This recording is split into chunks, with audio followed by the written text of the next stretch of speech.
Capital Federal, agora destacando o presidente Lula. Ele discursou na manhã de hoje, na Indonésia, durante a cerimônia de assinatura de alguns atos por lá. O Igor Damasceno tem os detalhes aqui pra gente, que é que foi falado pelo presidente nesse encontro, inclusive com o presidente indonésio também, né, Igor? Bom dia e bem-vindo. Muito obrigado, Nonato. Bom dia para você, também para a Soraya, para todos que nos acompanham ao vivo aqui no nosso Jornal da Manhã.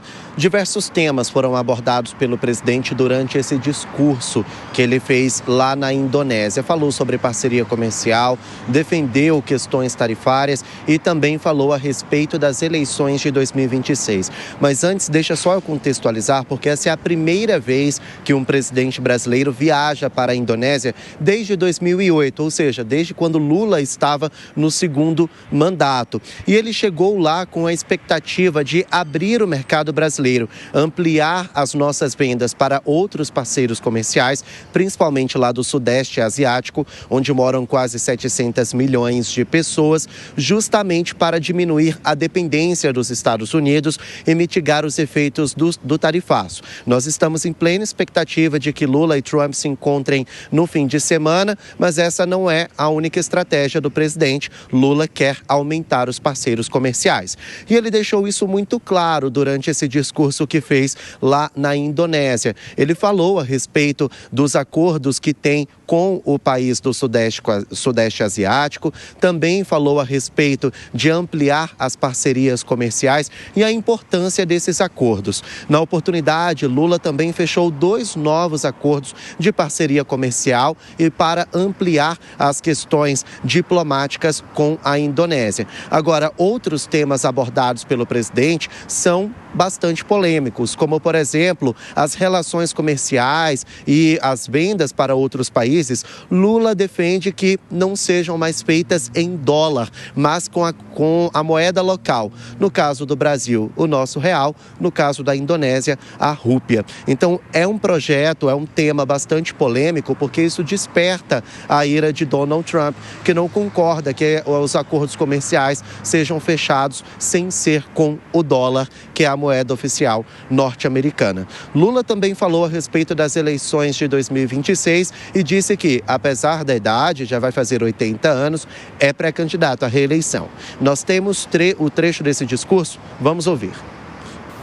Esse meu mandato só termina em 2026, no final do ano. Mas eu estou preparado para disputar outras eleições e tentar fazer com que a relação entre Indonésia e Brasil seja uma relação, sabe, por demais valorosa. Bom, então está aí as palavras do presidente Lula confirmando que vai disputar as eleições de 2026.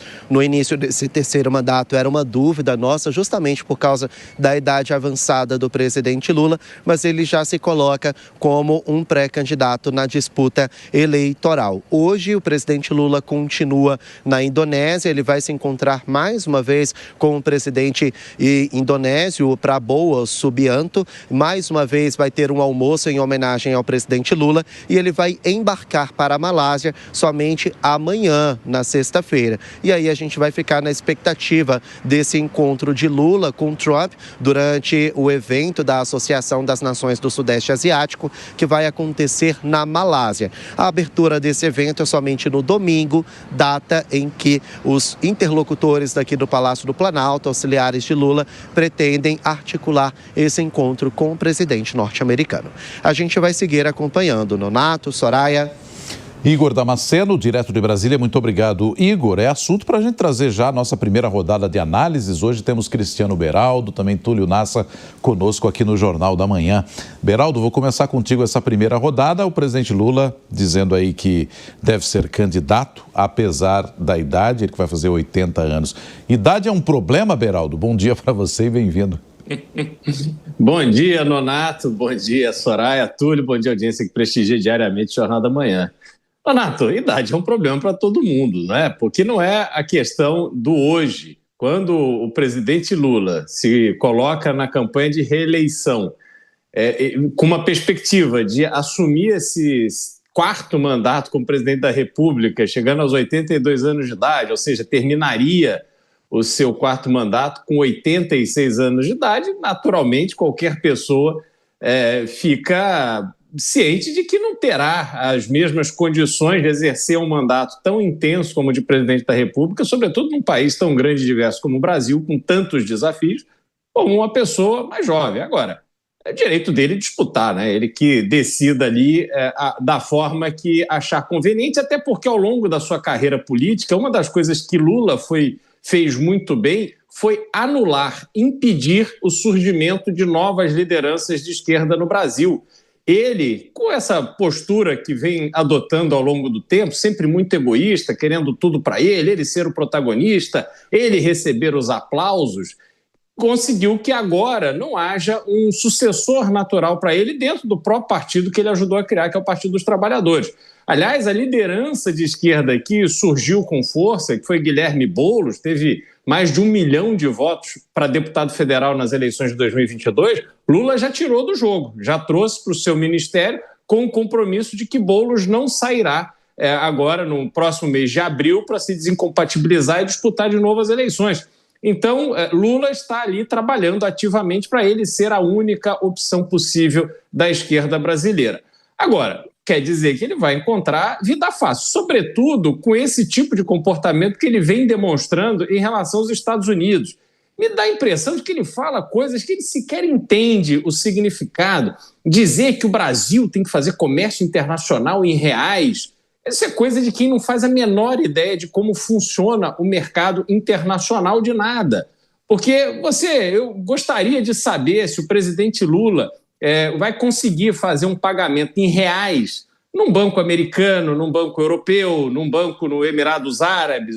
Ou na China não existe isso. Os bancos trabalham com as moedas internacionais, porque assim funciona o mercado internacional. Agora, se ele insiste nesse tipo de discurso só para criar um atrito com os Estados Unidos, ele está esquecendo, talvez aí sim, alguma questão de idade, ele está esquecendo das sinalizações positivas que o presidente Donald Trump fez a ele recentemente.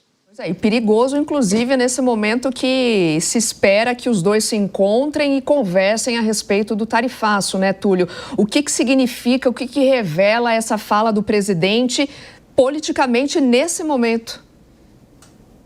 Pois é, Soraya, revela muita coisa.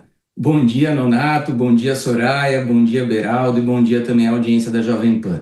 Olha, Soraya, nesse tema aí da discussão, do encontro entre Lula e Trump, eu prefiro ficar com o grande Ariano Suassuna, que dizia que o otimista é um tolo, o pessimista é um chato e bom mesmo é ser um realista esperançoso. Exatamente, veja só o que está acontecendo. Nós temos até hoje sempre a marcação de uma reunião entre o governo brasileiro e o governo americano para tratar como será a próxima reunião. E aí chega a próxima reunião e nós temos um novo encontro para tratar dos temas que acontecerá numa próxima reunião. E agora nós temos um possível encontro de Lula e Trump ali na Malásia ou na Indonésia para tratar também de temas que não sabemos quais. Portanto, é preciso muita cautela nesse momento. É preciso ser um esperançoso, mas não um otimista. Ou seja, Lula tem que estar preparado para todas as discussões. Primeiro falou-se que não haveria discussão política em relação a Jair Bolsonaro, ao Supremo Tribunal Federal, mas olha só o que aconteceu. Um dia antes do encontro entre Celso Vieira e Marco Rubio, Eduardo Bolsonaro, ele mesmo, foi recebido pelo Tesouro norte-americano. Depois o secretário do Tesouro, Scott Bessent, fala expressamente que existe sim o problema e o componente político nessa questão. Então Lula tem que estar preparado para esse assunto, muito embora não pode interferir na autonomia do Supremo Tribunal Federal. Também tem que estar preparado para as questões econômicas, para as questões comerciais. Ele tem que ter boas cartas na mesa e não